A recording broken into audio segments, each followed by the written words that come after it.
Good evening, traders and investors. Will back here with another one, coming to you with a Thursday market recap. Hopefully you guys had a very decent day in the markets today, although I understand that your portfolios may indeed have been red. And yes, we're going to talk a lot about it today, of course. It continues to be a very big battle between the bulls and the bears at the all-time highs.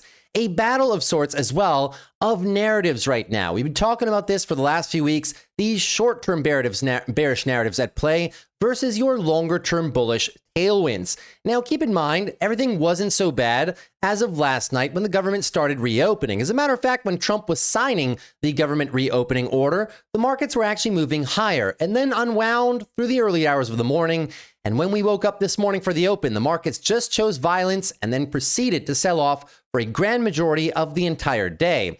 Now, you might remember last night, I was talking about the fact that, well, we were missing some data. The White House saying October jobs and inflation data may never be released because of the shutdown. And initially, when that news came out yesterday afternoon, the markets didn't react to it too much. However, what came out this morning was a little bit different.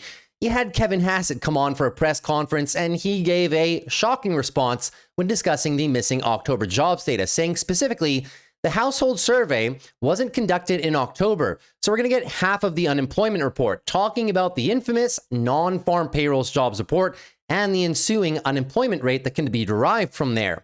He said we'll maybe be able to concoct something, but we'll never actually know for sure what the unemployment rate was in October. The markets despised those comments and kind of sold off all throughout the day. And now, as a matter of fact, because of the lack of clarity into the data, we now are at no better than a coin toss for a rate cut in the month of December, potentially because the Fed right now is going to be kind of flying blind without that data overall. Right now, the odds of a December rate cut stand at 50.7%. I will remind you, before Jerome Powell's meeting a few weeks ago, we were like in the 90s. And just about a week and a half ago, we were still somewhat in the 60s.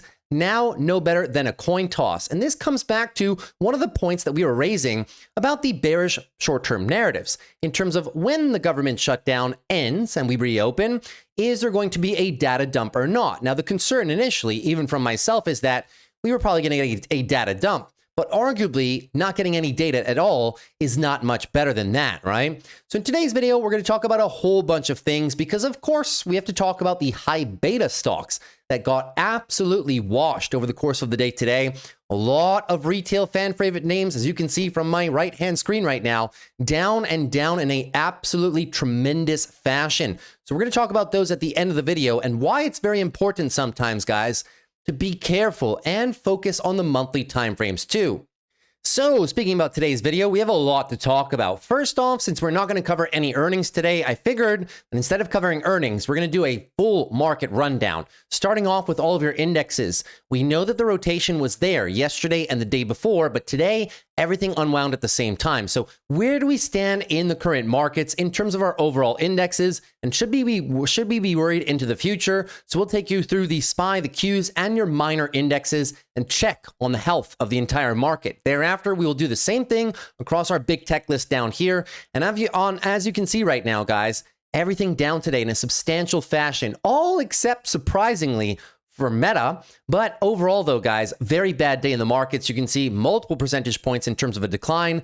And then at the very end of the video, yes, we will talk about all the high beta names, all of the retail fan favorite names, and why this is a very good example in terms of why you shouldn't be chasing sometimes either some names that you are borrowing other people's conviction in, or sometimes some names that you're seeing a lot of people post profits in and you want to participate as well, why it's not a good thing to chase those names, especially when they're clipping into very extended levels in terms of price action. So we'll be doing a big rundown of that at the end of the video. So I'll be moving through the first part of the video quickly so we can kind of talk about things and just set things straight, right? So let's jump right into it. The SPY down 1.6, the Qs down 2.04, and the heat map was not very good at all today, guys. Big tech taking a big bath, and even tech and even your semiconductor names and some of your software names not performing too well. The entire AI trade was down tremendously today, and we're going to talk about that in 2-3 minutes because at the current stage, the conclusion is that There are now more questions surrounding AI than there may have been about a month or two ago at this point, but tech definitely not having a good day at all. The banks coming down very, very hard. They were in full expansion mode yesterday and really coming back hard today, whether those are the legacy banks or investment banks, and even some of your asset managers too. Only Berkshire and a few names making it out of there today alive. Healthcare remains to be one of the most decent aspects of the market, but even they were not able to keep it up today. And the bottom half of the market not performing too well. Consumer defensives, arguably the softest losses of them all, but a lot of your industrial plays, especially names associated with AI, got absolutely crushed today as those questions surrounding the AI trade continue to mount. In terms of your one-day relative, every single sector in the market, unfortunately, was red. Energy, defensives, and healthcare performed the best out of the segment. However, everything else down. Technology, consumer cyclicals, industrials down in a very big fashion. And as a result, after a big red day like today, we've unwound a lot of the weekly performance. You might remember this one yesterday. Most of the market sectors were green coming into this morning. And sadly, we've lost a few right now. Consumer cyclicals, technology, industrials, and communication services. A lot of AI names are within these four categories, except of course for consumer cyclicals. Those have been weak for a very long time. Did come down, but we still do have some gains here. Financials holding up, defensives, energy, materials, and healthcare. Your best performer recently on your 1 month relative, guys. All it took was today, right? You might remember this as well, to where we had recaptured a lot of the monthly losses, but now they do return since today was a fairly broad day of market sell-off.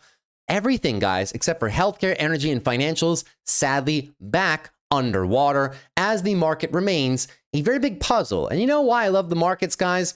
Because it's a very big puzzle. There's a lot of complicated pieces that we have to put together. Different narratives versus different fundamentals versus macro, and so many other different things as well. It's a very nice challenge, but sometimes I understand it can be frustrating for some people. So I wanted to kind of start off this video before we get into the indexes with some comments surrounding the AI trade, because you may remember that we brought these up. We brought these concerns up a few weeks ago. These bearish narratives right here, the AI bubble being overvalued, and the breadth and concentration risk. And I guess you guys have felt recently, especially in the last 2 weeks, that a lot of the names that were performing really well into the month of November, they all kind of stopped going up, didn't they, right? The Bloom Energies of this world. And I'll focus on the monthly charts as for now, just to show you guys how extended we actually got from a lot of these moving averages, right? Take a look at Bloom Energy, right? Retail favorite name, or rather newly acquired retail favorite name, because some retail names have been long-standing favorites. Names like Robinhood, names like Palantir, names like SOFI, those have been around for a while. But some of the newer players in your retail fan favorite list, they're kind of new, right? Bloom Energy, some of the memory names like SanDisk as well, which was down 14% today. This one's just been going straight up. Very easy to get caught up in the gains and wanting to chase. APLD, a stock that I got a ton of questions around here, but now no more questions. Funny how that works, right? Iris Energy, another newly acquired fan favorite name that made most of its gains since the month of June and July, and especially September and October. And a lot of people were asking me, is it good to position up here? And I was saying, just be careful. Celestica, another name that's shown only vertical recently. You noticing a trend? Look at the monthly timeframes. Look how extended we are from the monthly moving averages. SOFI, retail fan favorite, more long-standing than not, of course, but very extended on the monthly timeframes as well. SMR, everybody's former favorite nuclear reactor play, now unfortunately down over 50% from the all-time highs. BMNR, Tom Lee's Ethereum fund, right? A newly established fan favorite name. Unfortunately, that one's just been down with the prices of Ethereum.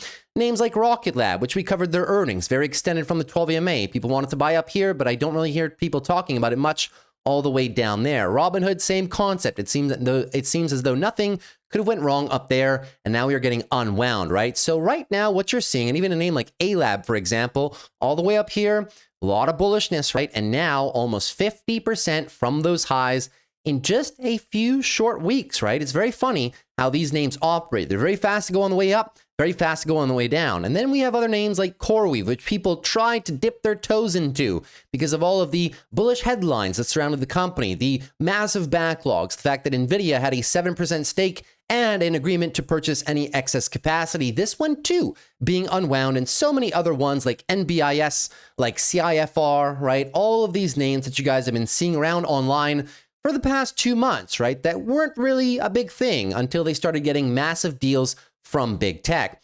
So what happened in the most recent few weeks, right, to bring all these names down substantially, to erase all of the deals? Look at Oracle just erasing that entire OpenAI big 45% earnings push. The entire move has now been erased. Well, you can sum it up to this following sentence, right?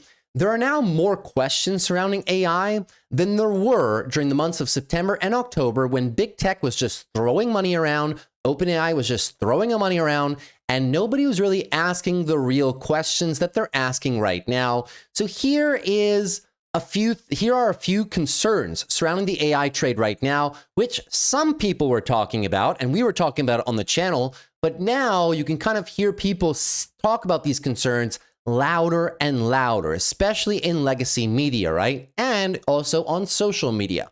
Number one, are we out of big headline deals for now?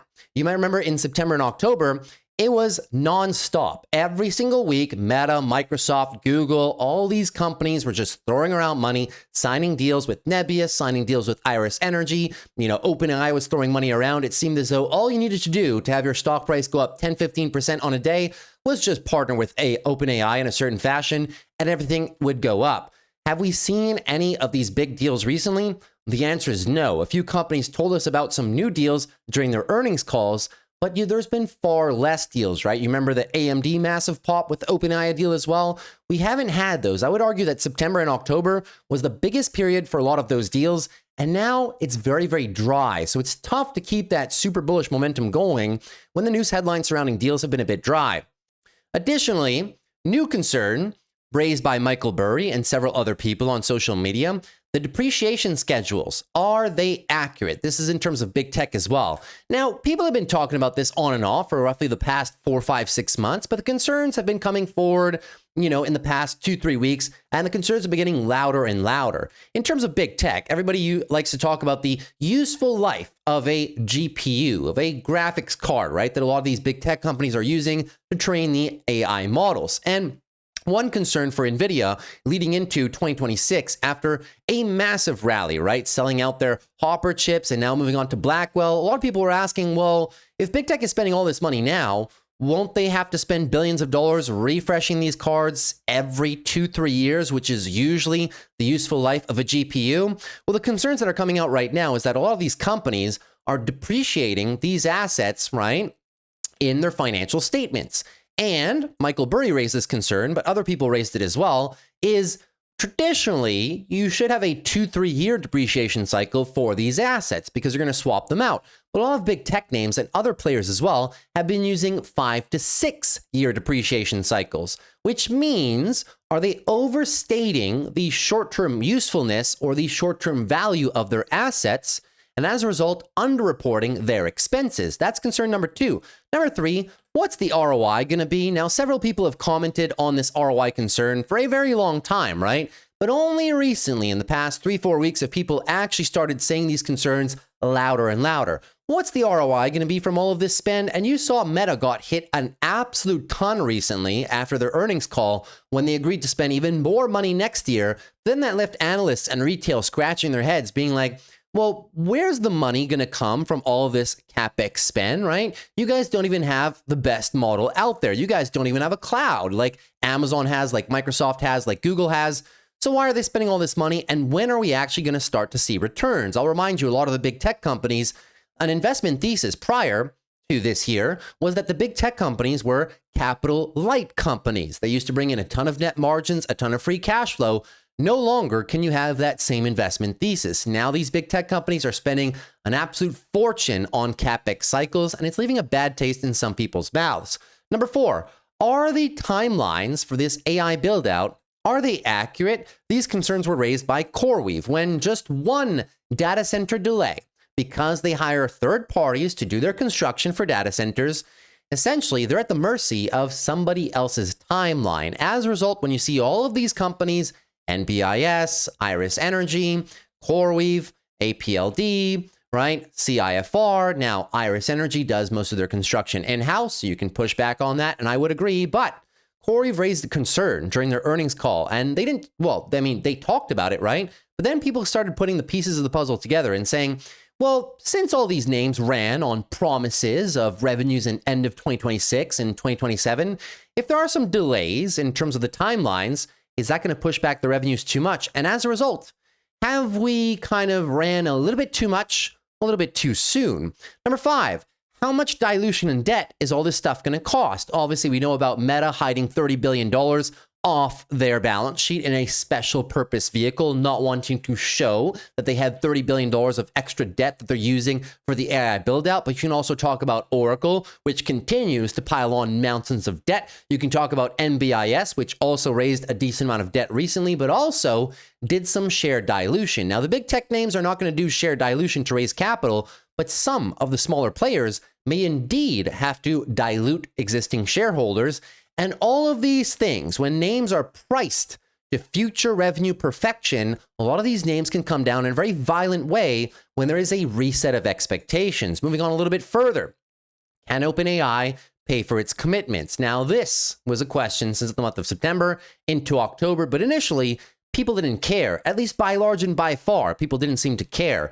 But only in an interview about a week and a half ago, you remember I showed you the interview with Brad Gerstner and Sam Altman, where Brad, one of the largest private OpenAI investors, basically said, you know, Sam, talking to Sam Altman, said, you know, there's some concern circulating around right now that you guys have 1.4 trillion on obligations, but you guys are only running at like a $10 billion revenue run rate currently. What do you have to say about all this? And he basically pushed back and he said, he didn't really give an answer. He basically said, well, if you're not happy, just sell your shares. I could probably find you a buyer, right? And that didn't sit well with certain people. Additionally, OpenAI's CFO went on TV like the day or 2 days after that and said, yeah, we wouldn't be opposed to the government indirectly investing in AI infrastructure to make sure that we maintain the lead, essentially hinting at a government backstop for them. And then Sam Altman had to post on Twitter the day after and say, listen, that's not truly what she meant. This is what we meant, and just basically gave a huge explanation at which Elon Musk laughed at, of course. So, can OpenAI pay for all the commitments? Have all these companies just committed too much capital to the AI trade? And of course, that brings up the circular funding argument as well. You guys have probably seen the chart. The charts has been circulating around the internet now for about a month. This good old chart right here, where everything flows out of NVIDIA and then back to other people and then back to NVIDIA, through Oracle, back to NVIDIA, through AMD, back to NVIDIA, through OpenAI, back to NVIDIA, of course, through Microsoft and Nebius and CoreWeave, and back to NVIDIA. These circular funding, is it a problem? Are companies overstating or double accounting for revenues? And lastly, can we actually power the data centers? Now, this was a question that certain people raised during the most recent legs of the rally, signing all these deals, signing up for all this power. But we know, as I've shown you guys on the channel, we don't have enough power for all these data centers. You're going to have to almost double the current infrastructure to sustain all the power obligations for these data centers by 2028 and 2030. So is there currently going to be a bottleneck? Which ties into kind of point number 4, right? Are the timelines accurate? If people have to stop constructions of data center because they will not be able to power them, is that going to be a problem? Do we have to push back the revenue schedule even more? As a result, these concerns, right, have turned into little whispers down here. And I have this on SMH because SMH is everybody's favorite trade right now, the semiconductors, right? These concerns were little whispers back here. And then the whispers started turning into a few louder voices. And now a lot of people are kind of screaming and pounding the table that these are indeed very real concerns. And as a result, you have a reset of expectations. And when you have a reset of expectations across AI and the high beta names, unfortunately, everything else kind of gets dragged down as well, right? The Rocket Labs of the world, which are high beta names, this has nothing to do with AI, this gets dragged down. Robinhood, which has ran an absolute ton, this gets dragged down as well. Palantir, which is AI, gets dragged down as well in spite of their phenomenal earnings, right? It's a reset of expectations to where people are looking at their accrued gains throughout this year and seeing all the bearish narratives come together and putting the pieces of the puzzle together and saying, you know what? Maybe I'm being a little bit too greedy and maybe it's time to take a little bit off the table, and maybe now is time to pay attention to valuations and technicals once again. So it's a very long-winded introduction, guys, but I only do these when the markets are bright red because I want to give you guys context. I want to tell you guys what the pulse of the market is right now. What are the markets feeling? How do we line up the bearish narratives with also the long-term bullish tailwinds. We know that we do have some very bullish tailwinds, strong GDP, the rate cuts, and the quantitative tightening coming to an end, which is a very big liquidity boost for the markets. As of now, we still have low unemployment, but obviously the lack of data or the lack of transparency is kind of moving against that for the current moment in terms of unemployment. We also still have low-ish inflation. It's not runaway inflation, it's still low. We got the AI megatrend, but now the AI megatrend is facing some pushback, right? And we also have a great deal amount of tax cuts. Additionally, what I didn't put here when I did this 2 weeks ago is the fact, like we talked yesterday, the earnings were very good. If you take a look at the earnings scorecard, I will reiterate this, right? With over 90% of S&P 500 companies reporting, 82% of them reported positive EPS, and 77% of them reported a positive revenue surprise too. So the fundamentals of these companies remain intact. Additionally, on the earnings calls, are CEOs panicking? No, the mentions of economic slowdown in the earnings calls are now the lowest since 2007, and the overall slowdown story count and news coverage has trended lower to the weakest level since mid-2021. You can see that here, the mentions in the news, the top graph right there, lowest that we've had in quite some time, and the mentions of economic slowdowns in earnings calls are also some of the lowest that we've seen since late 2021 as well. So that being said, guys, you have some very strong bullish tailwinds, but people tend to forget about this because they're long-term tailwinds, and people tend to focus on what the flavor of the week is right now, of course, which are your short-term bearish narratives, which has everybody a little bit spooked. So with that introduction, guys, we'll get into it in terms of the conclusions. Sorry, before I get into the charts, some conclusions, right? The conclusions remain exactly the same as I was saying roughly a week ago, 2 weeks ago, when I posted this massive video on Saturday. You remember, big warning signs appear, time to sell or ignore. This was kind of the time that you had to determine what you wanted to do, right? The conclusions that we derived were about 2 weeks ago at this point in time.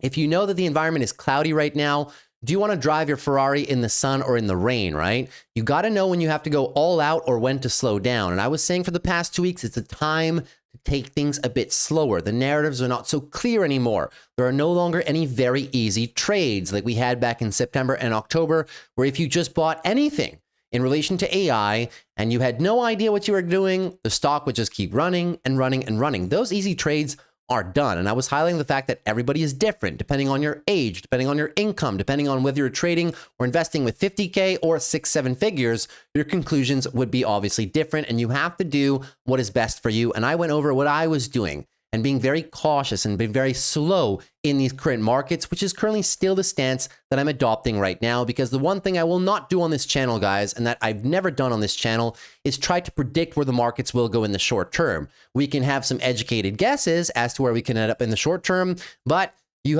would be lying to yourself if you'd be able to predict where the markets are going. The only thing you can do is put your foot more on the gas when times are very clear and you have a lack of bearish catalysts. But when times are very cloudy and you have a lack of short-term bullish catalysts, right? Well, then you have to take your foot off the gas and realize that this market environment right now is a bit more challenging. It's harder to trade the markets right now because you have so many pieces of conflicting data. The pieces of the puzzle are not lining up as clean as they were just a few short weeks ago. So keep all of that in mind when you're planning for trades.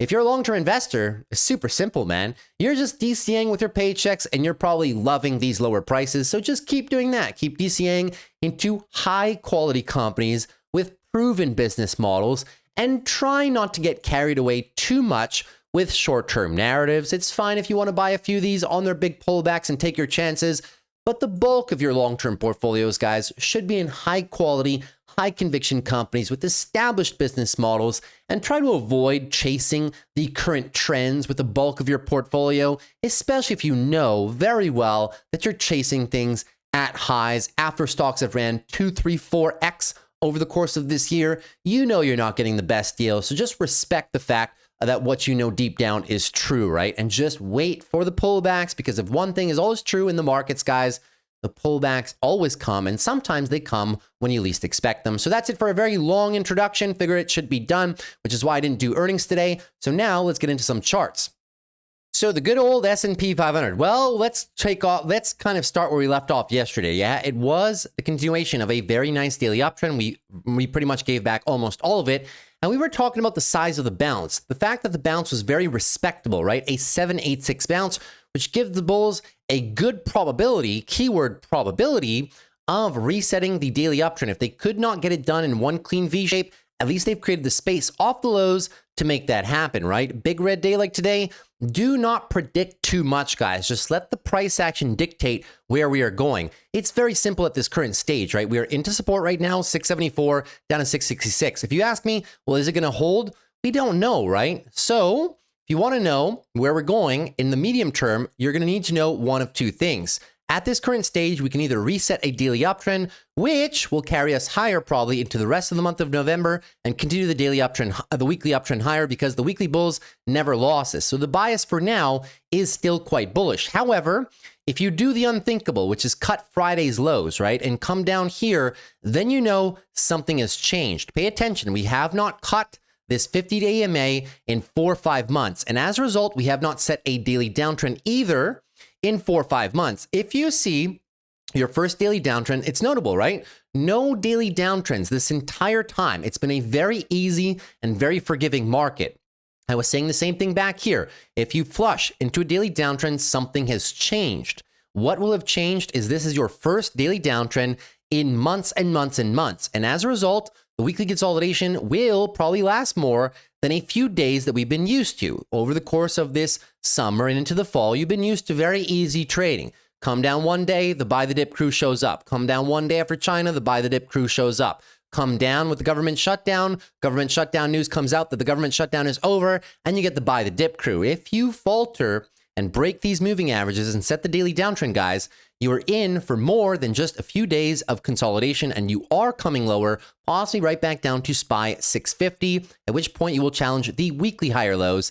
If you get more weekly consolidation, you know at the same time it will be monthly consolidation, which does not happen too often. We are still very stretched from the monthly 12 EMA. So can we fall more? Yes. Will we fall more?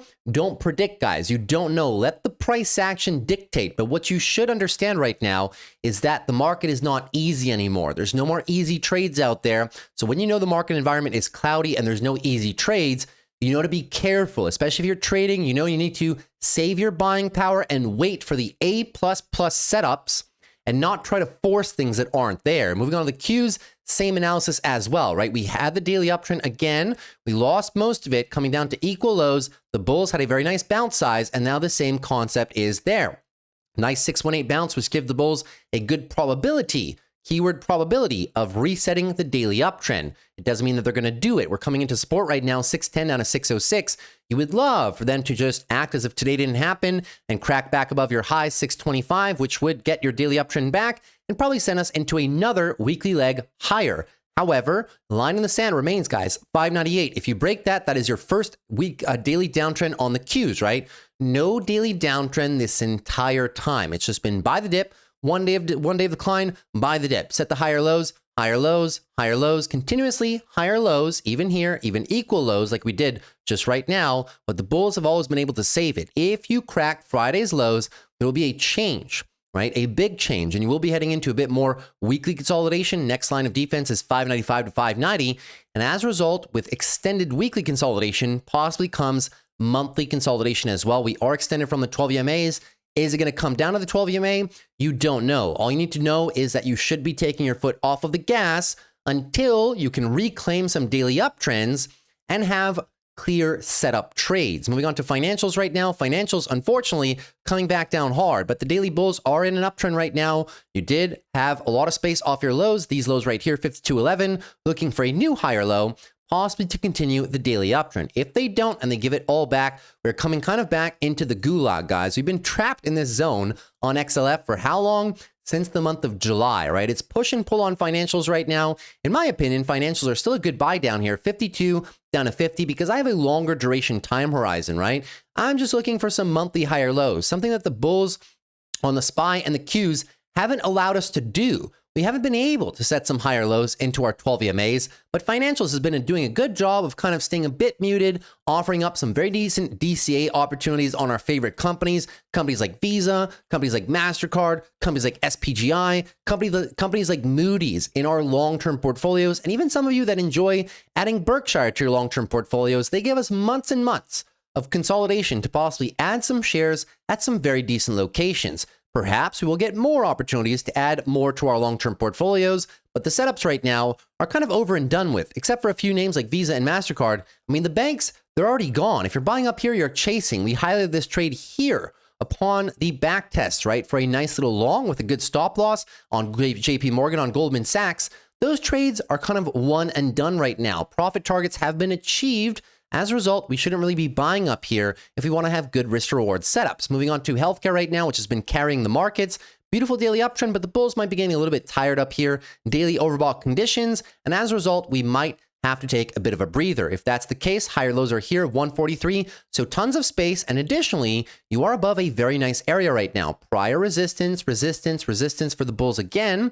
We might just be looking for a bit of a higher low trade, right? And that could be a nice little area to possibly reconsider some healthcare trades. If you're buying the breakout all the way up here, having FOMO, thinking, oh, I should have bought it back here, but now it's going to leave without me, that's FOMO. Don't do that, right? Wait for very clean setups, breakouts, and retests, right? So that's how I view healthcare right now. Moving on to semiconductors. Semiconductors as well, right? This was a very nice daily uptrend and a very big cut into the price, right? So they gave all of the move back, and we were saying, well, the bounce was nice. The higher low they set on Tuesday, and we're going for the daily uptrend expansion, but sadly they failed it, guys, right? So they failed it right there. Not too good at all. As a result, if we keep cracking lower and break Friday's low, it'll be a big break of structure, right? We haven't really broken structure in that big of a fashion since all the way back here in August where it got a little bit choppy. If you do break structure, you're probably coming back down here to about 330. And if it's big weekly consolidation, right? Because we haven't had big weekly consolidation. We had one little event during the China tariff news, right? We had some sideways consolidation right there, but we have not had a decent weekly retracement. And as a result, we also have not had a decent monthly retracement. Now, all of this can go away. All of these AI concerns can go away next week if Jensen gives us a beautiful earnings report and says, don't worry, guys, the AI trade is still alive and well. Lisa Su tried her best just the other day to convince the markets and convince investors alike that the AI trade was very real by literally raising all of the growth rates, the revenue growth rates for the data center business, the revenue growth rates for AMD's businesses overall, the margins as well. All of those were revised to the upside. But people have very short-term memories, right? So maybe Jensen will be able to remind us next week upon their earnings that everything is fine. There's tons of money in the pipeline. The AI trade is still very good and all the benefits that it can bring. I mean, he convinced us back here and the stock rallied 20% when he gave us the GTC conference with all the partnerships that they were establishing, with all the, good things that we had in the future for that. But people kind of just forgot as the markets got a little bit turbulent. So it's this constant push and pull. When we get good news, everybody's super bullish on AI. When the markets falter a little bit and the price comes down in a big way, people immediately jump to the worst conclusions. The AI trade has definitely been one of the more polarizing trades that I've seen since 2021. At that time, it was all about solar and EVs. For you guys that have been in the markets for a while, you might remember that, right? That was a very polarizing trade as well. Either you love those types of trades or you absolutely hated them and you just were not convinced. AI is kind of the same. On to the Russell right now. The Russell clearly breaking structure right now. We might just be heading for a daily downtrend, flushing support 240 down to 237. So if this continues right now, it is indeed a rollover of a few time frames. The daily time frame, daily downtrend, right, which we have not lost in a very long time, arguably since back here in July, right? So this has to be notable to us. This is the first one that's down like that. And as a result, on the weekly, if we flush these lows 237, you also forfeit the weekly uptrend, which hasn't happened in a long time. When you lose the weeklies, you know immediately we're heading into monthly consolidation. I've been talking about this for a while up here on the Russell, guys. Monthly consolidation might just be around the corner. You were extended from the 12, and now we just might be looking for a bit of a back test down here into 232 to 225. So stay alert for all of those overall sectors, guys. The other sectors in the market have been trying to participate, trying to save us the best that they can. But even on a day like today, XLP was struggling, right? Now, to be fair, a lot of the names that were green today were names that people have been kind of just discarding, right? Some of the Nikes of the world, Berkshire, which has been discarded for a very long time, rallying really hard today. Some of the oil names like SPGI did well today. They were discarded in favor of AI just a few weeks ago. Names like Domino's Pizza, which have been struggling, right? So these gains aren't the biggest gains, but you can see a bit of a rotation into some names that have been left behind, right? The insurance plays that got no love for a very long time. They just dumped them for AI plays. Now people are kind of rotating back to some of the safer names in the market. It's very slow, but you have to also notice that rotation, which is something we've been talking about for the past few days. So XLP could act as a very decent hedge to the markets right now. We're into very nice support, previous resistance. We've sold off a bunch. We just got out of daily oversold conditions. Not that bad for a bit of a hedge trade, in my opinion. Utilities remain a little bit choppy, right? And because we know a lot of utilities names are associated with AI and AI's power requirements. So if weekly consolidation simply continues at this current stage and we flush this 12 EMA, you might just be coming down to the previous breakout level, right? 86, 87 on utilities. Now, a few names that are noteworthy to me, right? I like the big players, right? I like Duke Energy up here. I like Next Era Energy up here on a bit of a pullback. These are all for longer term positions for the power plays, right? I like Vistra as well, and possibly for a little bit of a nuclear play. I also like Constellation Energy on some of these back tests. So pay attention to some of these backtest levels if you wanted to supplement your portfolio with some, AI-focused utilities plays. Are going to be seeing a big influx of revenue into the next few years. They are long-dated plays, but I bring them up because I know some of you guys are very interested in the energy infrastructure aspect of the market.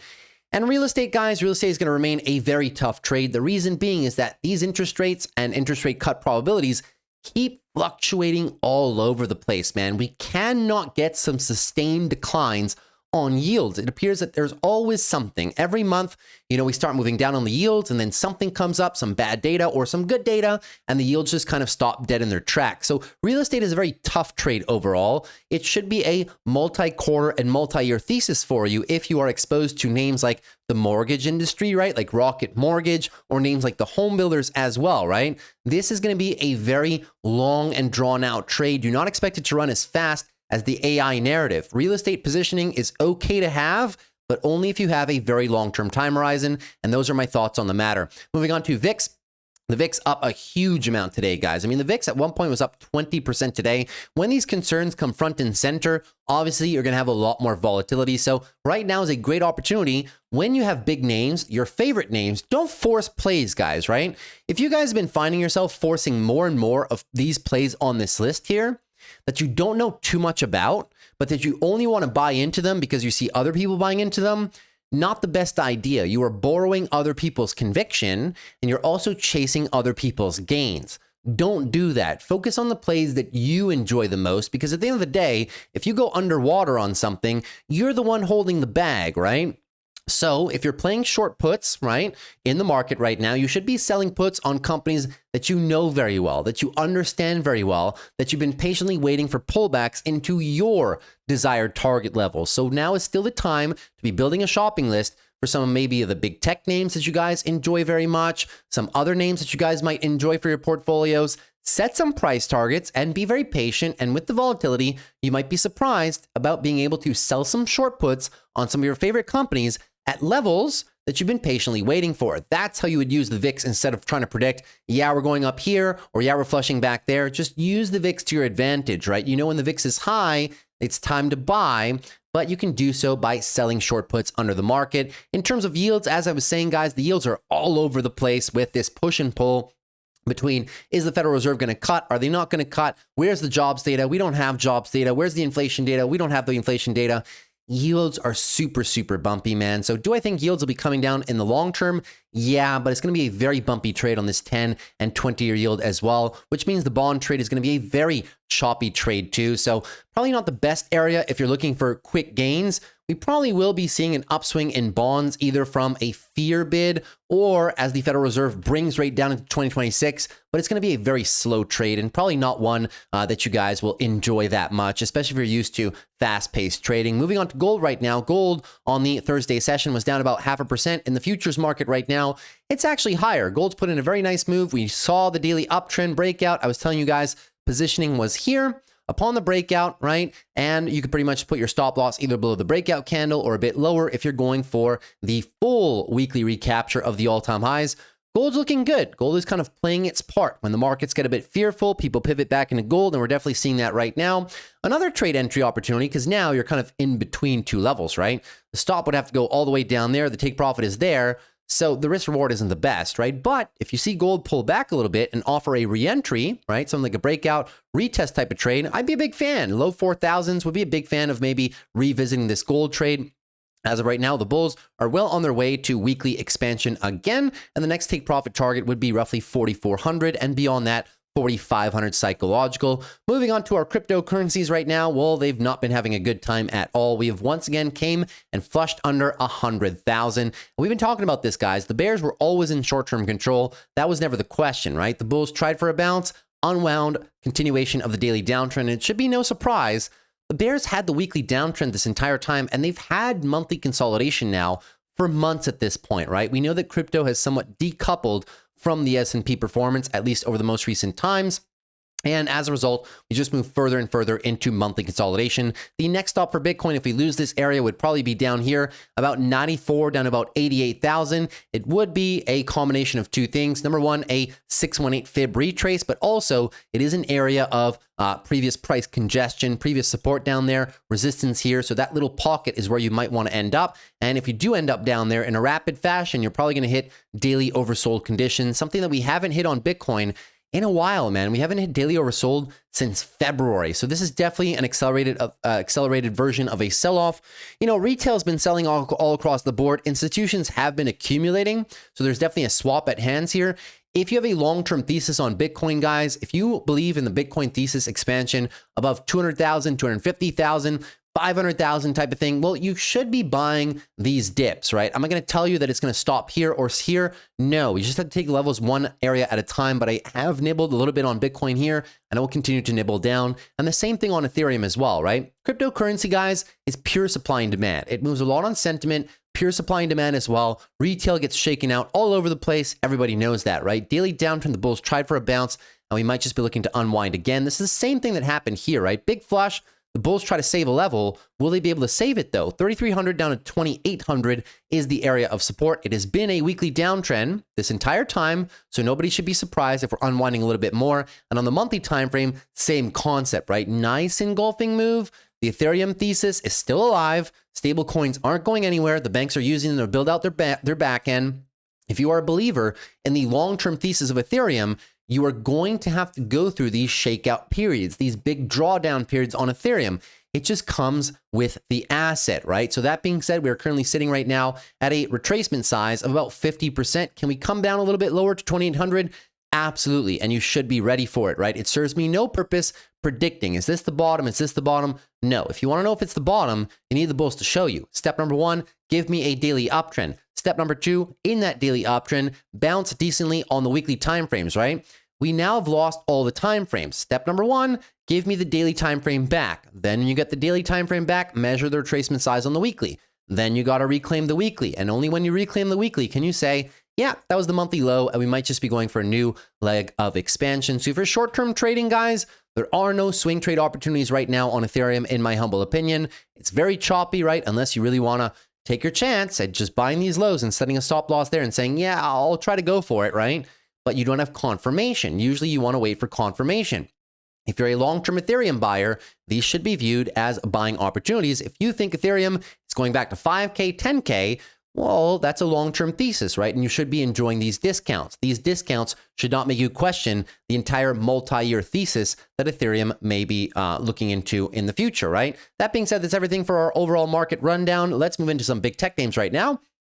Moving on to good old Apple. Now, this is kind of where I want to hammer some stuff home, guys, about not buying things at very close to the all-time highs, right? That being said, Apple right now has not lost any structure. It is arguably one of the strongest players in this entire list because they're one of the companies that just didn't spend that much on AI. It's funny how that works, right? Daily higher lows are down here, 267. If you lose this without a new high, daily downtrend. Apple has not had a daily downtrend in a long time, right? Since the month of September, arguably. Also has not had weekly consolidation in about a month and a half. If you do get weekly consolidation, you might get me interested in Apple down here at around 250, which is confluence with the weekly 12 EMA and confluence with the previous all-time highs. But we got to be a bit careful in terms of the size of our positioning, right? Hopefully, if Apple does come down there, we'll have some time for the 12-monthly EMA to catch up as well. And that's why we want to catch Apple. This little pocket here, 250 to 240, I think they'll have a pretty good Q4. As of right now, they're sustaining their gains, but the valuation right now is very high. The price, in terms of how extended we are from some of the EMAs like the weekly and the monthly, is very high. And as a result, I don't have confluence. I don't have confluence between my technicals nor my fundamentals. As a result, Apple is a no trade from me. Am I holding my long-term shares? Yeah. Am I buying any more up here? No. Am I selling up here? No. Moving on to AMD right now. So AMD had a beautiful day yesterday, but couldn't keep it up today. They tried their best, but couldn't keep it up, right? So we're in a big mess right now of price action, yeah? Very big mess of price action. The cleanest time frame, in my opinion, guys, will remain the weekly time frames. If you flush these lows right here, 225, it'll just be more weekly consolidation. This week is arguably an inside bar with last week. You have very violent price action in both directions. AMD for me, guys, is a long-term thesis trade, right? In terms of a short-term trade, it's very greedy going for call options here when you know that you're fighting upstream against a otherwise unfavorable aspect of the AI market right now. The gains that AMD will be posting will be very real, but they will also come, not all that has to come with a massive increase in stock price right now. This chart will probably move in waves, as it always has. A big wave up, then weekly consolidation. A big wave up, and maybe weekly consolidation. Where you get me really interested in AMD to load up more, either leaps or things like that, is down here. If I'm a long-term investor, though, not talking about trades, if I'm a long-term investor, does AMD make sense to buy here and DCA with my paychecks upon declines? Yes, it does. With the improved guidance, especially the current fundamentals of the company, it is fairly attractive, in my opinion, into 2026, 2027, and 2028. But notice, I'm saying the shares that I buy here, I'm looking to hold for the next 2-3 years, because at that point, fundamentals will probably take over. And unless we get a recession or something like that, AMD probably will be trading in the 300s. So the shares that I buy today, I'm not looking to get immediate appreciation on them. No, I'm increasing my ownership because I'm going for the expansion of the longer term thesis. Moving on to Amazon right now. Amazon, very weak day for Amazon as well, almost down 3%. They gave back a big portion of the earnings pop right now. Daily downtrend on Amazon, which should trigger the higher time frames for you. Weekly consolidation. A lot of space though. Anything above 211, just looking for a weekly higher low for possible further trend continuation. But if we come back even more, guys, we're going to get access to a few more juicy trades again. And I know what you guys must be thinking. Man, this sucks. Amazon just broke out and now they're bringing it back down again. That might be true if you are swing trading, right? If you had some longs and you're round tripping some profits on your call options, I completely get it, right? But the long-term investor in you should also pay attention to this because it's a phenomenal buying opportunity. Do not forget the phenomenal earnings that we had just a few weeks ago at this current time. They were really strong earnings and show that Amazon is a power player in everything from AI to robotics to advertising to Amazon Prime Video to their e-commerce business, right? All aspects of the business are moving full steam ahead at this current time. So if you pull back even more at current valuations around 230, right? It's a fair buy in my opinion. So I'll be having a lot of fun if Amazon wants to come back here again and get people impatient again. I'll be a big fan of adding shares to my long-term portfolios again. And at the same time, I will be a big fan of selling some put options down here at what I deem to be a very fair price for Amazon. Moving on to Google right now. Google, another trade that's very extended. I was telling you guys just the past few weeks, right? Be careful short-term positioning on Google up here for any call options or any trades. It's a very greedy long for a few reasons. Number one, weekly RSI is overbought. Number two, extended from the 12 on the weekly, extended from the 12, deeply extended from the 12 on the monthly timeframes as well. And when times are going really well for a name like Google, you will have a lot of FOMO. I'll remind you of how some other charts used to look when they were also this extended from their 12 EMAs. Microsoft had a massive rally, super extended. Everybody wanted to buy it up here because they were just going up and up and up every single day for like 3 months. And then that stopped and we consolidated for 2 months. And now the 12 EMA is slowly but surely catching up. Netflix, it seemed as though nothing could go wrong. Everybody wanted this name after tariffs because it was one of the businesses that could not be affected by tariffs, up almost every single day for like a month and a half. And then we started consolidating a little bit down to where? The 12 EMA, where I was patiently waiting to add some shares, and I have been adding some shares. Google might just be the same concept. I still love the business. It's still one of my favorite companies in the market. But if you lose this area right here, 276, has to be notable to you. Daily downtrend, also maybe weekly consolidation. First line of defense down here would be 256 in or around the 12 EMA. I know what you're saying. Yeah, but that would be a 12% pullback on Google. Yes, indeed it would, but that would also be very healthy price action. If I have a longer term time horizon, am I adding shares on the way down? Quite possibly, yes, because the valuation still makes sense. If I'm buying Google now and I have a long-term time horizon, the next 3, 5, 10 years potentially, well, I do want to keep acquiring share ownership. It's all about increasing your share count, right? Forget about your average cost, guys. When I started building my positions on Google, it was all the way back here in like 2017. And I add to my long-term portfolio every month, guys. Every single one of my buys on Google have all been higher, for the most part, than my initial buy prices, right? So if you have a problem with averaging up, you should really get rid of that problem right away and focus on the forward growth numbers of the company. If the long-term fundamentals of a business change, then of course we have to think differently. But if the long-term fundamentals don't change, then you should still be a fan of accumulating shares, especially, man, if you have a long-term time horizon, 10, 15, 20 years, right? I mean, just 7, 8 years ago, right? Or rather, it's close to 10 years, man. I'm getting old. When I started building my long-term portfolios, 2016, 2017, right?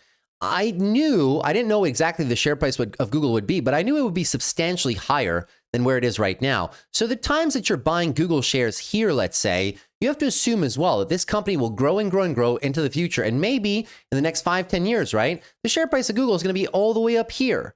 So whether you buy it at 280 and 250 and 260 and 240 and 230 with your DCAs, with your paychecks, it should come to the same result at the end of the day, right? You should be just wanting to accumulate more shares. Moving on to Meta right now. Meta up about 0.14%, but you know, the daily bears are in full control of this chart right now. Sweeping momentum to the downside, very soft lower high. We might just be moving lower, guys. I'm not going to call this the bottom at all. In terms of the bigger support area, 600 down to about 560 is your big line of defense. It's a lot of people from down here, right? But also on the monthly, you can see it best, right? That's where the monthly timeframes reacted the most. And that is also the 26 EMA. I'll remind you, Meta has not challenged this since we broke out of here during 2022, right? So if you come down there, it'll be a big opportunity on Meta, of course, and that'll be a decline. Right now, we're sitting at 23. All the way down there, that'll be 30% off on Meta. Phenomenal opportunity to build some longer term positions. Not the best area to swing trade because you're just trying to catch a falling knife. Without daily uptrend confirmation, where do I put my stop loss, right? And when we get a daily uptrend break, it's very easy. I'll put my stop loss below here, take profit up there, and I'll just go for it, right? Because I have a defined tradable bottom.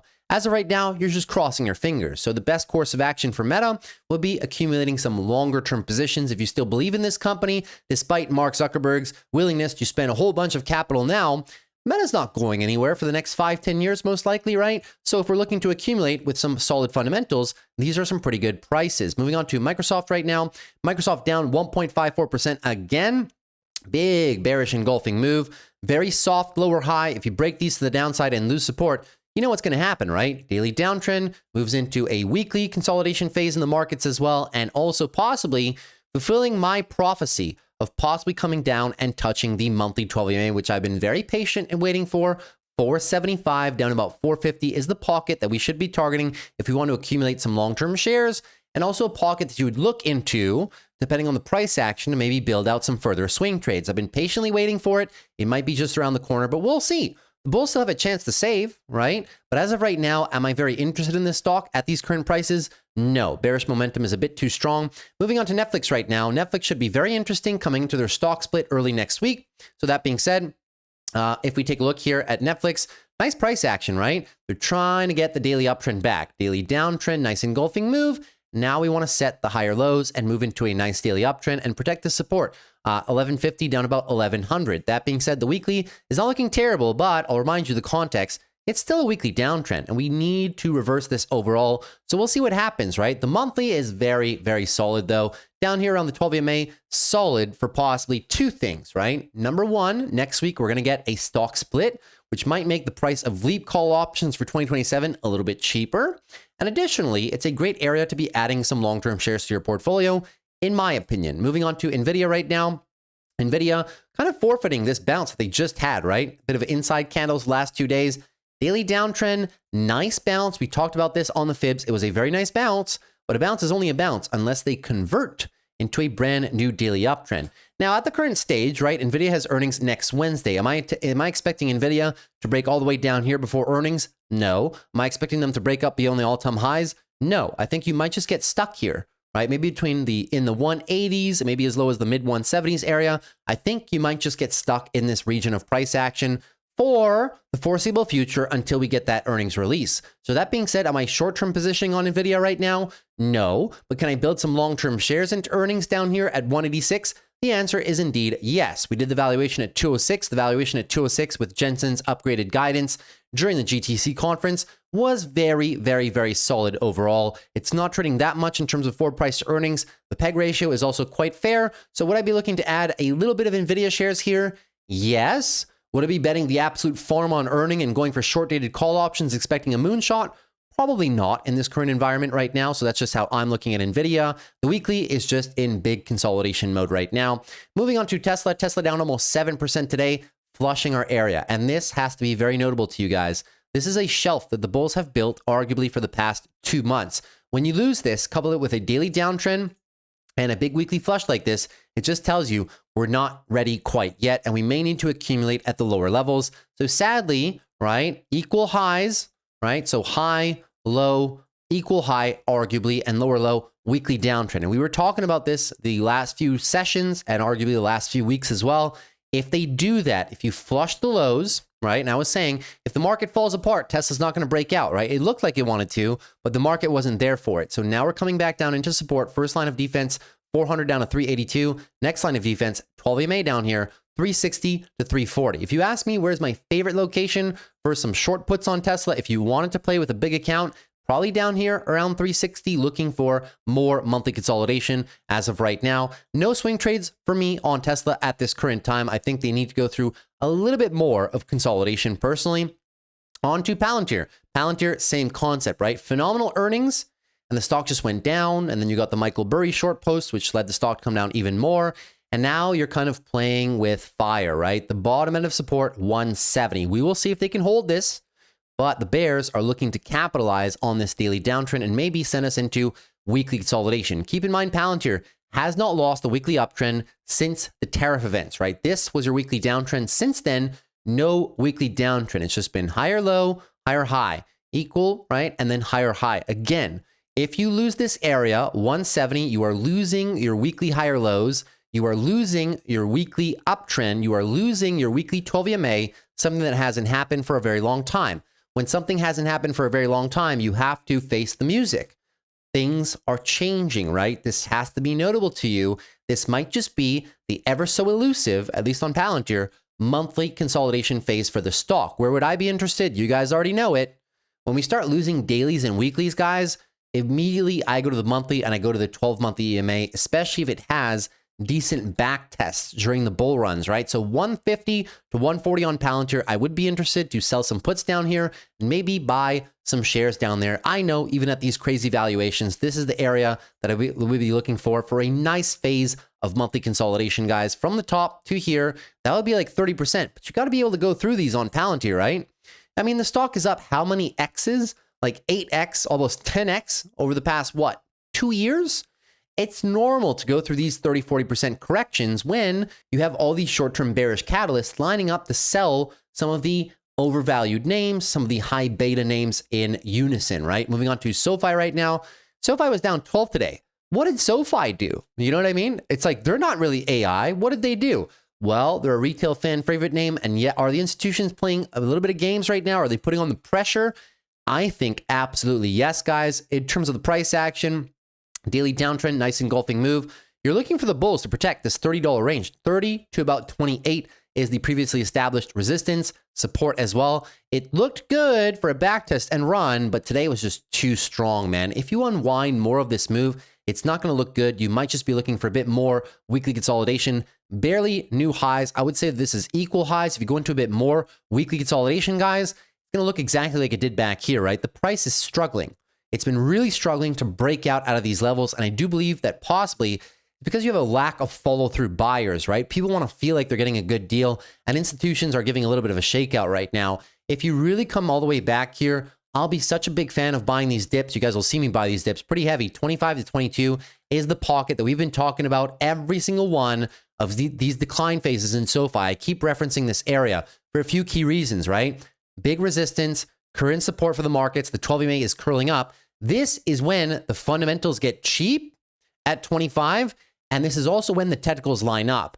I'm a big fan of lining up confluence. When the fundamentals arguably get cheap and the price action comes into a big level of retracement after such a big, monstrous move, consolidate, get people to sell out, get people a bit fearful, that is when I want to buy when fundamentals and technicals line up. That's just how I trade personally, right? I trade with a longer term time horizon, longer term swings, right? Moving on to Uber right now. Uber trying to make it out of the mud, but not quite, right? Big sweeping move after earnings down. And then unfortunately, we tried to get a lower high going right there. The retracement size was not all that. You're talking about a 50% retracement barely.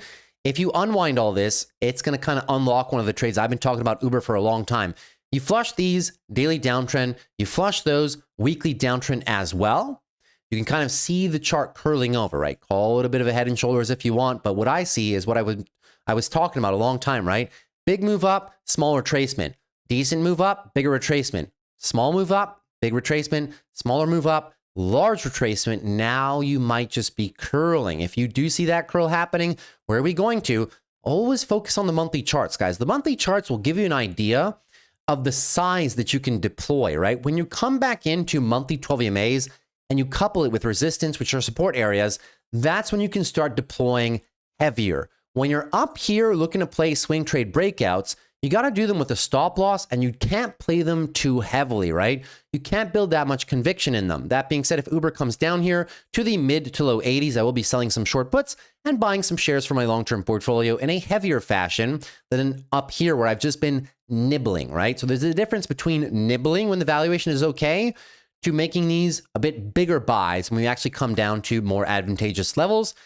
And lastly, good old TSM. TSM has been caught, right, and stuck, right? They had beautiful earnings, and the market just wasn't having it. They talked about pricing power the most recent few days, how they had so much pricing power they can afford to pay to increase prices 5 to 10% every year for the next 4 years, and people will pay. That's how strong the demand is.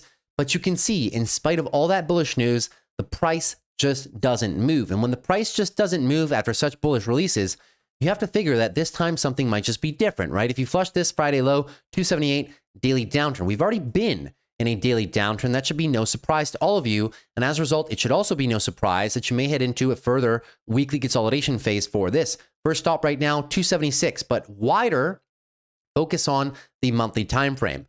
Is it a good proposition? Even though TSM has good fundamentals up here, is it a good proposition to go all in up here? No. This is my distinction between a nibble and a full-size buy.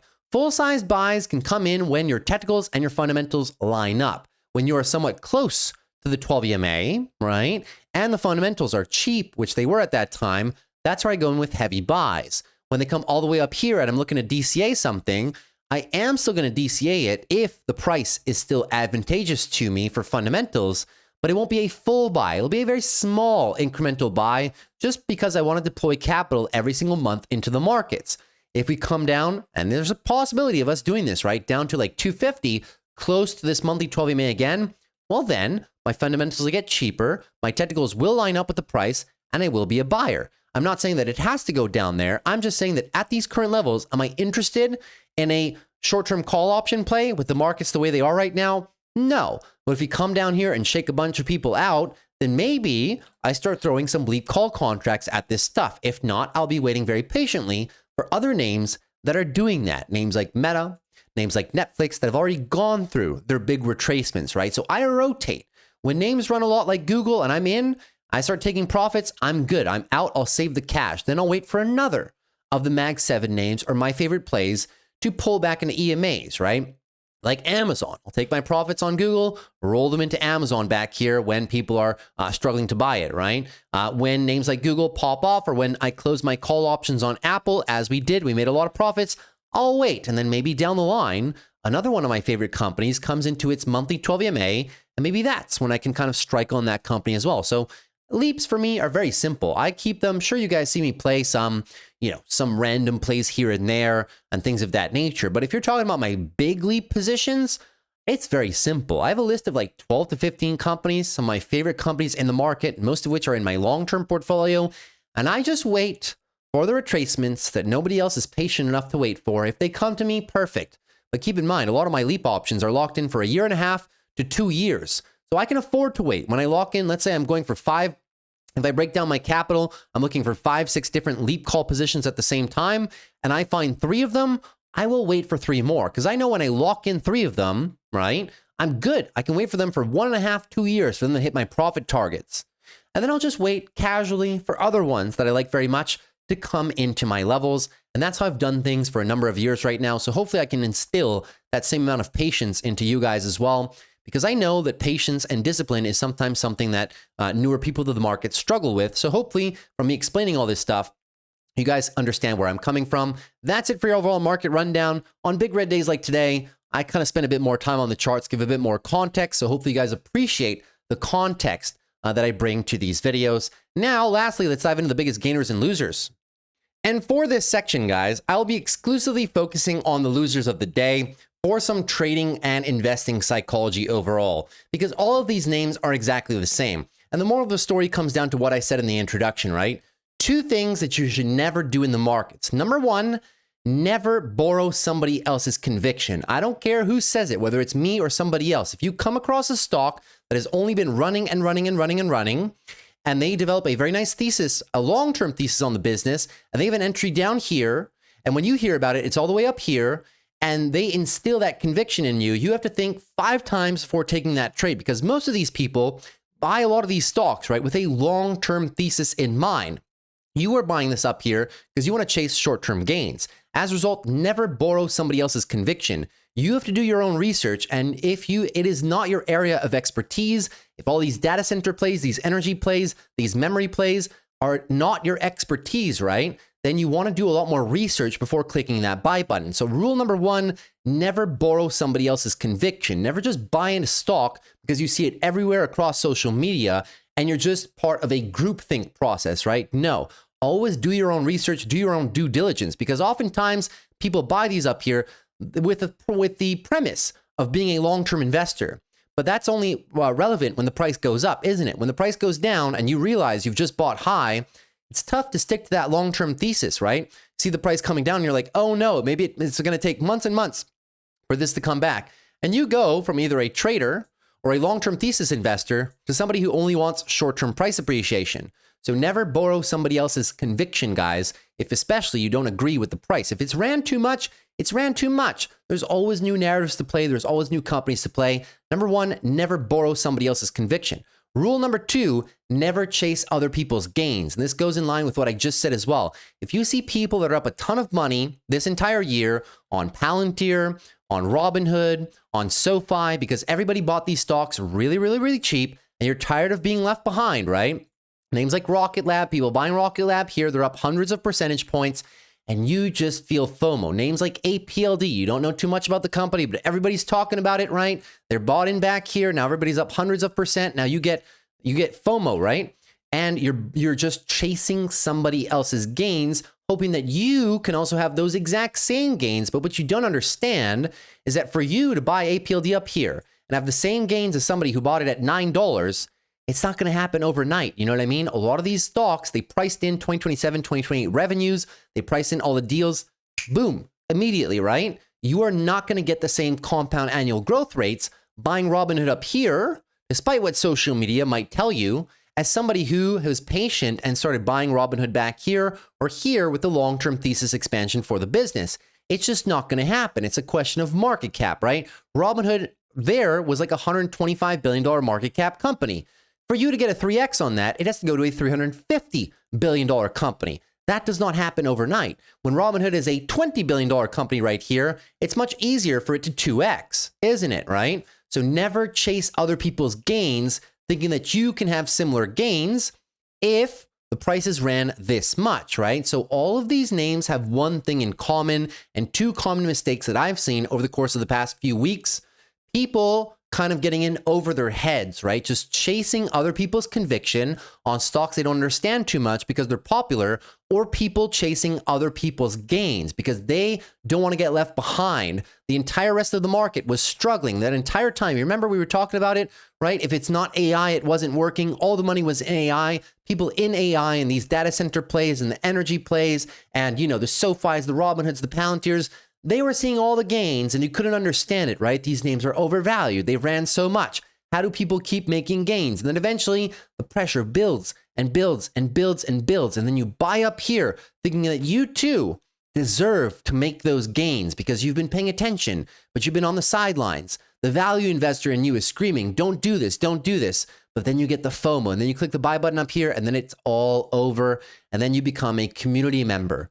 And when you become a community member, that's when you start doing your due diligence, thinking, what did I just buy? What price did I just buy this at? What about the fundamentals, right? That's when it starts happening. So number one, never borrow other people's conviction or the hype. Don't fall into hype either. And number two, never chase other people's gains. That being said, the clearest time frame for all of these should now be the monthly because all of these are breaking structure, right? You're seeing pullbacks like on Bloom Energy that you haven't seen before. These names move very violently, guys. If you guys cannot sustain 20, 30, 40% moves from your entries, these are probably not the types of stocks that you guys want to attempt trading, right? That being said, the Bloom Energies of the world, do all these companies have good prospects into the future?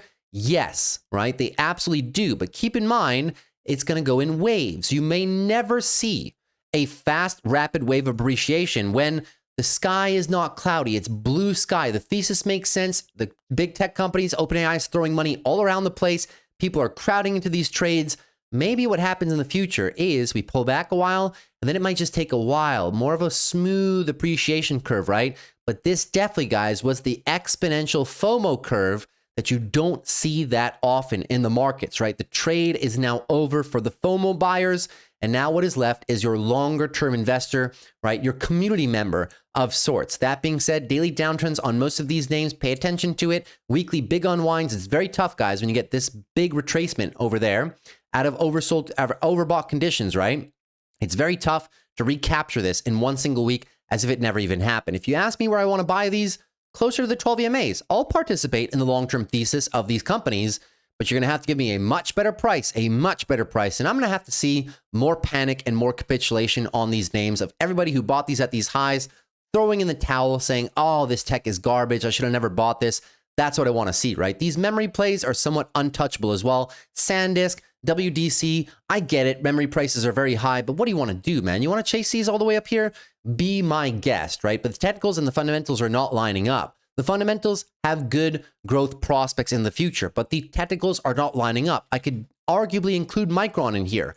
I keep saying it every single week, right? Micron still, even up here in the 200s, is cheap, but the technicals and the fundamentals are not lining up. It is not my style of trade to pile in to a very crowded trade right now when the technicals are so overbought on every time frame, the weekly, the monthly timeframes, everything is overbought, right? And you just disregard the technicals because the fundamentals tell you that they're cheap, and it just keeps going up every single day, and you're borrowing other people's conviction, you're borrowing other people's plays that they may be bought down here like me, or you're just borrowing, or you just want to chase other people's gains. Don't do it. It's not worth it, right? Pay attention to your monthly areas of pullbacks. APLD, same concept. You want to get me interested in this? Show me sub 20 and I'll be interested, close to the 20 EMA. CIFR, you want to get me interested with that Google deal that they have? Perfect. Send us back down to the low 10s and I'll be interested because everybody that's had gains up here that round tripped everything, they'll start throwing in the towel and I'll just have a very casual monthly retracement size. Iris Energy, same concept. Losing the daily uptrend, clear loss. This one is down huge in the past 6 days of trading, 35%. Do I still believe in Iris Energy for the long term? Absolutely. But notice I say long term. So any shares bought here, do I have an expectation of it rallying instantly and showing me instant gains?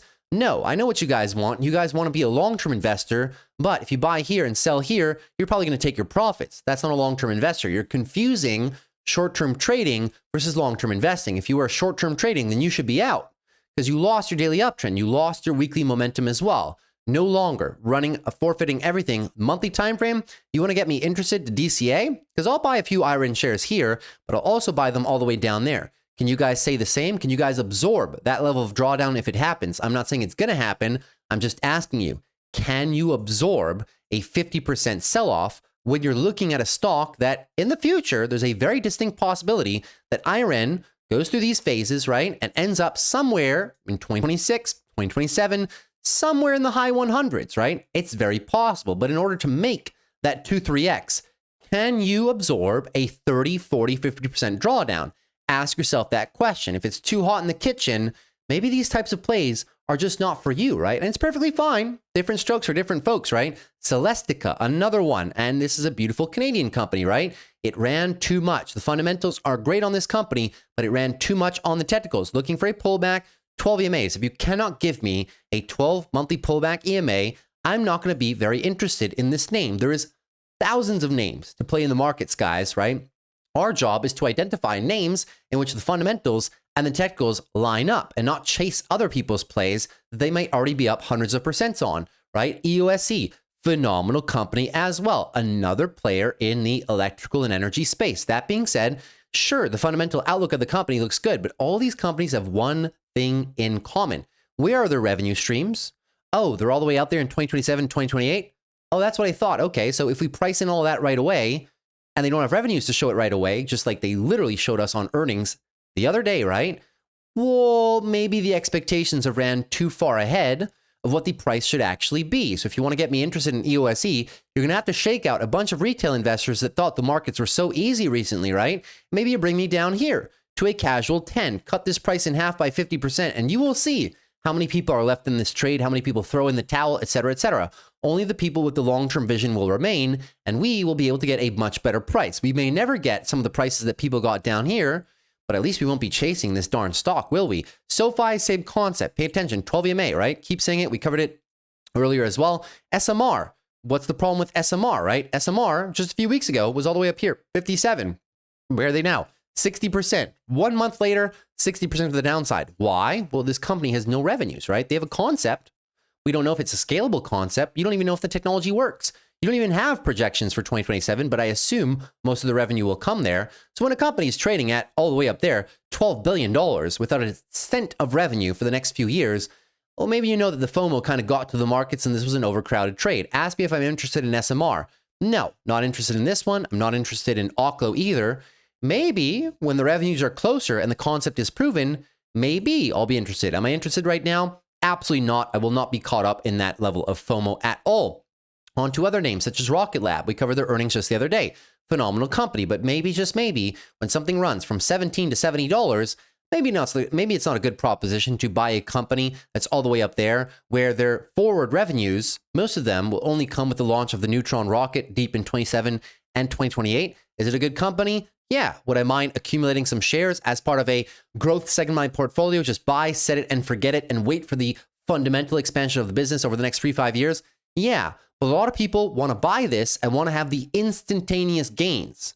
The instantaneous gains for now, guys, might just be over. The easy trades, the easy money are now over. Now you have to think twice, 3-4 times before possibly buying some of these stocks because the liquidity on some of these names appears to be drying up and people are appearing to go the other way. That being said, would I mind buying Rocket Lab down here close to 40, close to the 12 and building a position from there? No, it's almost there. And look, you just would have been a little bit patient and followed my non-financial advice and not have pure FOMO super extended, line up the fundamentals with the technicals down here, and you get a much better entry. And the same can be said for names like Robinhood, which have not pulled back towards their 12. Everybody wants to buy it because they focus on the daily chart and they see, oh man, it's going all the way up. It's following our daily AMAs. Don't forget your higher time frames, guys, because they can bite you in the ass sometimes, right? That being said, moving down here, if I can find Robinhood again at $100 with improvements in fundamentals, maybe I'll be interested because at that point, people will be questioning the long-term thesis because it'll be down 35, 36%. Some people, the diehard Robinhood investors, will view this as a buying opportunity, and I will as well. But some of these short-term people that just got into it because they're chasing other people's gains or chasing other people's conviction, well, maybe they might just get shaken out. And the same can be said with so many other things. If you do not understand CoreWeave's business model or you have problems with CoreWeave's business model, why are you playing it?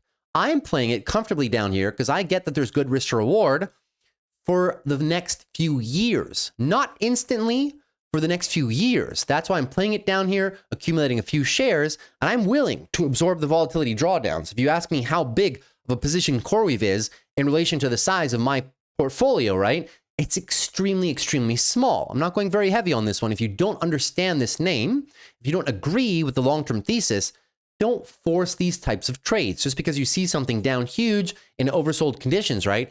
If you do not have conviction, don't play it. It should just be another name on your watch list that you maybe just use to browse and just derive possible sentiment from it. HIMS as well. I see too many people trying to force a HIMS thesis when they don't agree with the long-term thesis of the business, right? 35 down to 30 is an area that I will be interested in buying more HIMS shares. Why? Because I'm going for the next 2, 3, 4 years of expansion of the fundamentals, expansion of the business. I could care less what the short-term price action does. I'm not trading short-term call options on this stock, right? Especially not when the short-term price action has been so darn unfavorable this entire time. Is it close to bottoming out with daily oversold conditions and a support level? Maybe, right? But if you don't agree with this business, if you don't agree with the long-term thesis, why would you put yourself through that? You may as well stick to other companies and swing trade those, right? Rather than just going on this list of very high beta stocks to find some swing trade opportunities, right? Because you think they've sold off a ton, they can always sell off more. Maybe you just focus on your highest conviction stocks when they have pullbacks. It's okay. You don't have to play any of these names if you don't want to. Do not force things if you really don't feel it, guys, right? If you don't agree with these plays, don't force them. If you don't like SMCI, don't force buying it down here. If you don't like a firm, don't force it down here, right? If you don't like so many of the other play names that we take a look at, because obviously me on YouTube, guys, I have to give something for everybody because there's people that love playing volatility, people that love playing high growth, so I got to talk about them. Other people don't enjoy playing high volatility. They like to stick to their same 15, 20, 25 kind of bread and butter stocks, and that's perfectly fine. Identify the type of investor that you are, but if you keep chasing X's, fast X's, right, and just look at social media posts telling you that D-Local is going to go from here to $24 in 3 months, or that Root is going to somehow miraculously recover and go 2x in 2 to 3 months, or you're chasing people that have phenomenal lemonade gains, right? Because they were able to hold from all the way down here or back here, and now it's up here and you're saying, damn, I saw this name a lot. Well, I guess I'll chase because I don't want to get left behind, right?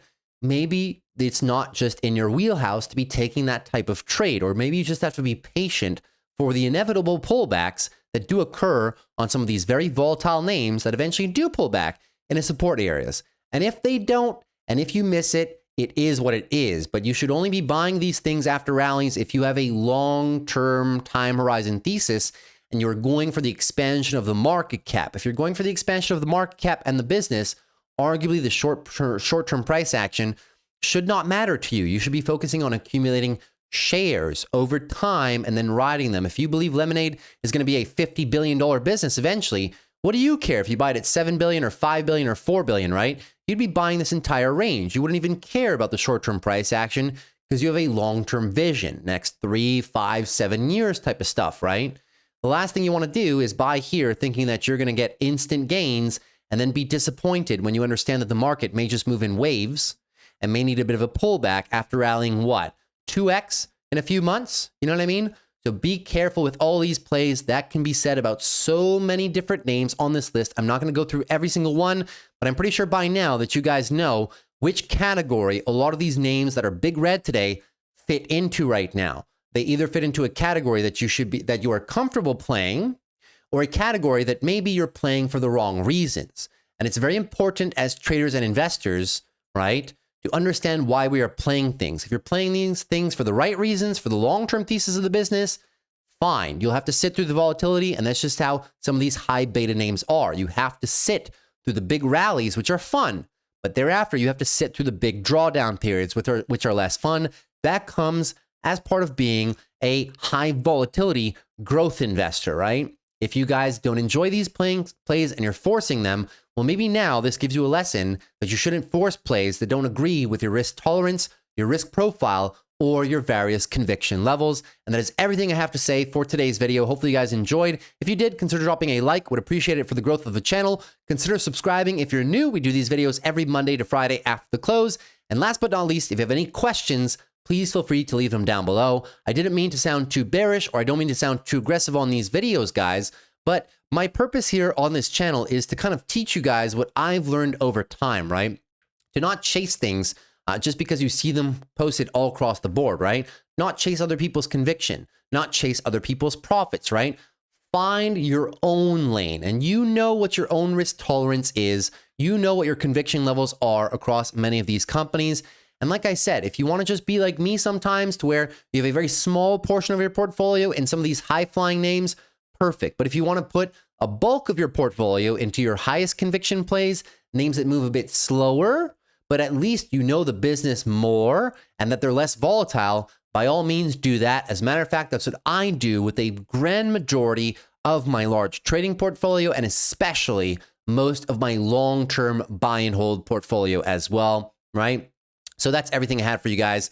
And hopefully you guys have a very good rest of your evening. I know this video was updated very late as well. Had a bunch of stuff to do today. The last few weeks have been crazy for me, so I do apologize for the late uploads. It should be getting better into the next few weeks and getting back to more regular times for uploads, 6, 7, 8 p.m. Eastern maximum. But that's everything I had for you guys. Take care, right? And also take a step back. Be stoic. Don't let the markets, don't jump to conclusions to extremes all the time, right? It was when, as soon as you see a big red day, instantly you think recession. As soon as you see big green days, you think, oh my God, we're going to the absolute moon. I'm going to become a millionaire tomorrow. Don't think in extremes, right? Just do the best that you can on every single day with the information that you have overall. Don't predict too far. Build yourself a nice shopping list. Always have a shopping list of companies that you're waiting to pull back into certain levels. And that when they come there, regardless of the short-term bearish, short-term narratives that can be in the market, guys, you're buying them, right? When you buy these companies, you buy them for your long-term convictions, always and forever. That's it for me. Take care and peace.